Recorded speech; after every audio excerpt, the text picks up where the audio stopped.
Hello, race fans. Welcome back to another episode of the number one motorsports podcast in North America. That is the HOS F1 podcast. Got a little bird here over my shoulder. I don't know how he's sitting there. This one is sitting on those spikes things. Anyways, I digress. Coming off a very good, I'm not going to say great, but very good Italian Grand Prix. Let me just push this down. Italian Grand Prix, pretty much right from the start and right to the end. It was entertaining. It was exciting. A lot of battles, inter-team and outer team. Let's go with that. Just in general, very, very good. As you can see, Adrian is not joining me today. Adrian's not joining me today. It is a holiday, Labor Day. And he has some life things he's attending to. So that is okay. He will be back for the normal episode this week. Here's hoping. That should be coming out on Thursday. So stay tuned for that. But I'm going to go over quickly the Italian Grand Prix, some talking points, the good, the bad. Let's just get right into it. From the very beginning, Yuki Tsunoda, tough break on the formation lap. His car breaks down. And he's out, so he doesn't even get to start. The Italian Grand Prix, which is a big bummer. Especially since his teammate ended up, which we'll get into, but his teammate Liam Lawson ended up 11th in his first real race weekend. Obviously, he raced at Zandvoort, but he didn't have any practice time for that. So, if Lawson finished 11th, perhaps Yuki missed out on some points, but hopefully they can get that sorted out over there at AlphaTauri. So yeah, that took about 25 minutes, but then we finally got started. Carlos Sainz was in first, Max Verstappen started second, Charles started third, and then I think we had Perez, then Russell, something like that. Maybe it was Russell, then Perez.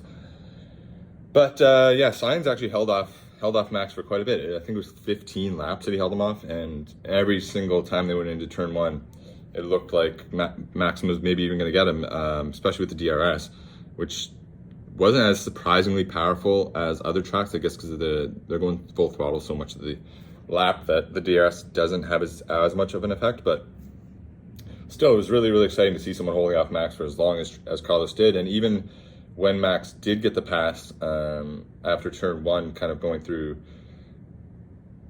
Curve Grande, there we go, remembered. When they're going through Curve Grande, I hope that's right. It was because Carlos kind of locked up his back left tire, trying to brake late to hold off Max going into turn one. So he could have even held him off maybe another lap or two, but his tires were going pretty quickly at that point. But still, very, very good job for Carlos Sainz. It was interesting because he was pissing a lot of people off all weekend. He made some weird comments with Piastri during qualifying. He pissed off Zhou Guanyu during qualifying, and just kind of in general was making some weird comments. But I mean, I was talking to Adrian about it, and I kind of decided to give him a pass even before the race that it's Monza, and like for Ferrari, this is their biggest race of the year. So understandable that he's going to be a bit on edge, and you know what? If he kind of has to be a bit of a dick, and this is the performance he's going to get out of it, then so be it, because it did up his game. This is one of his best weekends, I'd say, in F1. Even though he has a win at Silverstone, I mean, the way he raced from start to finish, practice sessions, qualifying, race, just all around great stuff from Carlos Sainz, and he finished third, got the podium ahead of his teammate. Just good stuff.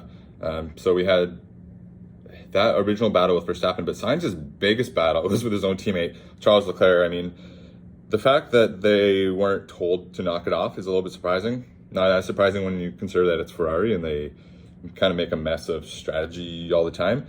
I think on the lap, just going to the last lap, they kind of told them to back off a bit from each other because there was no way anyone was going to, they weren't going to get second and they weren't going to get fifth. So if they could just hold third and fourth, that's the best, or as good or as bad as they were going to do. So just hold off. But Charles wanted the podium spot. He absolutely sent it into turn one in the final lap and completely locked up. I don't know how they didn't touch. I watched that back multiple times from different angles, and they were so close to touching. But at the end of the day, no damage done, I guess you could say. So I don't know how things are in the team, but third and fourth, a very good weekend for Ferrari. In fact, it moved them up in the constructor standing up to third. They passed Aston Martin. So excuse me. So after all that's been said about Aston Martin and how good they came out of the gates this year, their lack of developments that have had any sort of bearing are pretty evident now. I mean, they're in fourth place in the constructor standing. So they had a good lead on second for a while, but it's obviously Red Bull and Mercedes, then Ferrari now, and then Aston Martin. I'm just looking at the race. Like Alonso finished 9th, and Stroll finished 16th. Like just not good enough for a team that was clear-cut second place for the first month of the season. Another inter-team battle we had: Norris versus Piastri, and this time these guys actually did touch. I mean, Piastri had a bit of a tough race in terms of other people.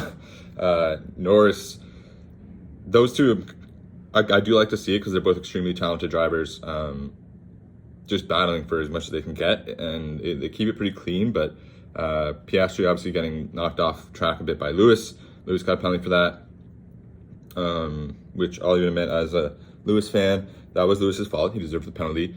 He served his penalty, and apparently he apologized. Piastri admitted his wrongdoing after, which not a lot of guys are able to do, especially right in the heat of the moment or right after the race. So I'm always going to compliment Lewis and find reasons to compliment Lewis, but I'll give Lewis credit for that. And a penalty is a penalty. It's going to happen to everyone. It seems like there's a bit of inconsistency with who gets the penalties, and that's not even a slight towards Red Bull or anything. I mean, they're more inconsistent giving penalties to all the top teams, like Mercedes, Ferrari, Red Bull. They don't seem to get the same penalties that AlphaTauri or Haas or some of these other lower teams, quote unquote, are getting. So I don't know. That's an issue for the FIA to deal with, not for me, but definitely something noticeable.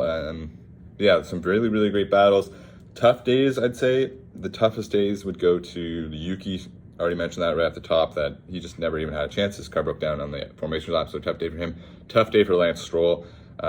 This is seeming to become a pattern. I mean, he came in with an infection of some sort. I don't know if it was last week or this week.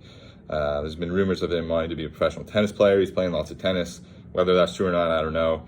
But just doesn't seem to be all there. He said this is probably the worst qualifying he's had in his career. And then, only managed to get up to 16th, and that's with 2 DNFs. So tough for him. Also tough day for the Alpines. Put on a great show at Zandvoort, obviously with Gasly getting a podium, and then to finish here, we had Ocon didn't finish the race, but they both didn't even get a I want to say Q1 in the qualifying. Could have been Q2, but all in all, just not very good. Not very good all around for Alpine. Ocon finishing 19th, the DNF, and Gasly finishing 15th. Not good. Good days. I'd say the best days, aside from obviously Max getting the record, 10th in a row. I'm going to get into more of that in a second. But yeah, good days for him. Good day for Alex Albon. Alex Albon finishing 7th while holding off a bunch of drivers behind him, especially Lando Norris. I mean, he made a comment that I'm sure Lando's not happy because he's showing he is extremely good at defending. I know there's not tons of room to pass at Monza, but there's enough places, especially if you have a faster car, to pass. Williams has a good car on the straights, but not the best on the turns. So yeah, maybe this track benefits them more than others, but still just great race by Albon. I think if he wants to stay at Williams, he can be the leader there for a long time. If he wants to move up to a bigger team, that's definitely going to be a possibility after next year. There's already some talk of Lando Norris maybe wanting to go to Red Bull. So Albon and Piastri at McLaren could be a good team for years to come. I don't know what's going to happen. We're going to have a big, silly season after 2024. It's going to be pretty wild, but guys are pretty much locked in until then. So yeah, that remains to be seen. Perez had a great day.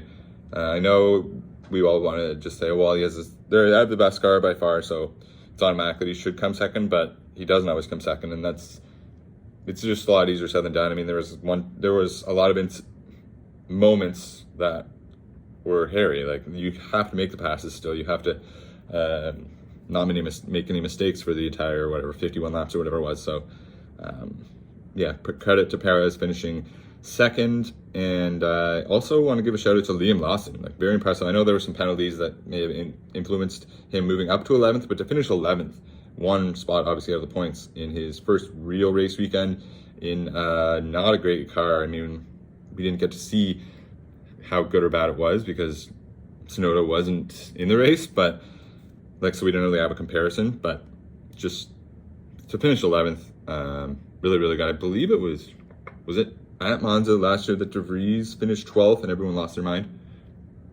I believe it was, but so for him to Lawson to beat that, kind of just shows you that the De Vries thing. Maybe it wasn't. Obviously, we know at this point it wasn't an indication that he was going to be a great F1 driver. So, yeah, for 2 races in though, Liam Lawson looking very good. I'm not going to say he's earned himself a seat in F1 next year or anything, but he's looking good. It's been impressive. I mentioned Lewis's penalty. He deserved that. I mentioned the constructors. Ferrari's up to 3rd now, so good for them on that. The last thing to mention is Max's record and Toto's comments on it. We'll get into this more in the actual full episode this week with Adrian, because I'm obviously a little bit biased when it comes to anything Mercedes related, or especially anything Lewis or Toto related. And basically, Max, as I said, and everyone knows by now, set the record 10 race wins in a row. By any metric, regardless of having the fastest car, anything, that's extremely impressive. There's no, as much as I don't want it to be true, as much as I don't want Max to be winning every race, he's doing it. And he's doing it against a guy in the same car as him and the rest of the field. And there's, races like Zandvoort where there's rain, there's yellow flags, there's red flags, there's restarts, there's guys spinning, there's guys hitting the crashing. Like, he hasn't made any of those mistakes yet this year. So, I mean, to be flawless for this long, 10 in a row, just hat tip to Mr. Verstappen for that. But Toto Wolff, didn't print out the comments, but just to paraphrase, there we go, there's a word. Just to paraphrase, saying that it's a record for Wikipedia. No one's gonna remember it or care about it. It's just something that people are gonna read about. And I couldn't disagree more. I think this is one of the only times now, this quote, I could have been duped, this could be a fake quote. Adrian sent it to me. I'm not throwing him under the bus for saying I didn't do the research on this one myself, but I also saw it on social media a lot and making the rounds.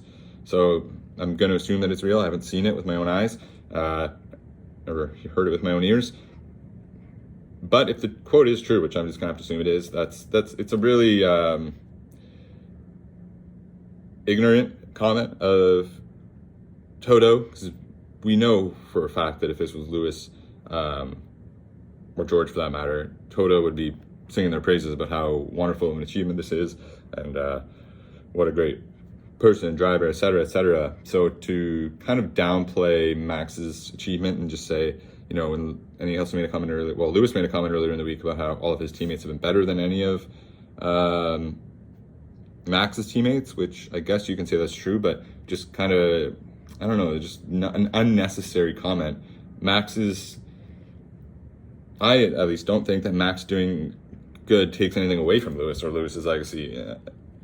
It's just, that seems to be the way that Mercedes and Toto and Lewis are taking it, is that Max's success is taking away from Lewis's previous success in terms of his legacy or how impressive it was.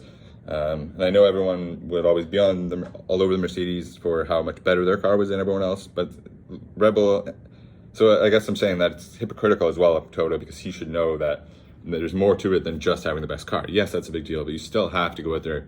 As I said with Perez, you still have to make the passes. You still have to take the risks. You still have to not make any mistakes. So to do that 10 races in a row, an incredible achievement for Max Verstappen. There's no way around it. And there's nothing really stopping him from winning the rest of the races this year. I think Helmut Marko and a couple of the Red Bull guys have said that Singapore, which is the next race, will be the toughest one for them to win. It's the one that suits their car the least, I think. And I'm sure there are other factors involved in that, but if Max can win there, then there's no reason why you can't win the rest of the races. But I will be talking with Adrian about that, because interesting, hypocritical, ignorant comment from Toto Wolff. I'm going to look into it more because I want to hear how he said it. But yeah, for now, that is it on the race recap. We're going to do another episode later in the week, but your Italian GP finishing grid: Verstappen finishes first from starting in second place. Perez finishes fifth, Perez finishes second, started in fifth. Sainz rounds out the podium, then Charles Leclerc, George Russell, Lewis Hamilton, Alex Albon, Lando Norris, Fernando Alonso, and Valtteri Bottas. Could have mentioned him, and guys that had a good day as well. Valtteri Bottas started 14th, finished 10th, gets some points on the board. Liam Lawson 11th, Oscar Piastri 12th, Logan Sargent 13th, Zhou Guanyu 14th, Pierre Gasly 15th, Lance Stroll 16th, Nico Hulkenberg 17th, 18th was Kevin Magnussen, and then 2 DNFs, Ocon and Tsunoda, finishing up your grid of 20. So yeah, please, as always, like, subscribe, all that good stuff. Adrian and I will be back later in this week. Thank you for listening, watching, etc., etc. RJ out.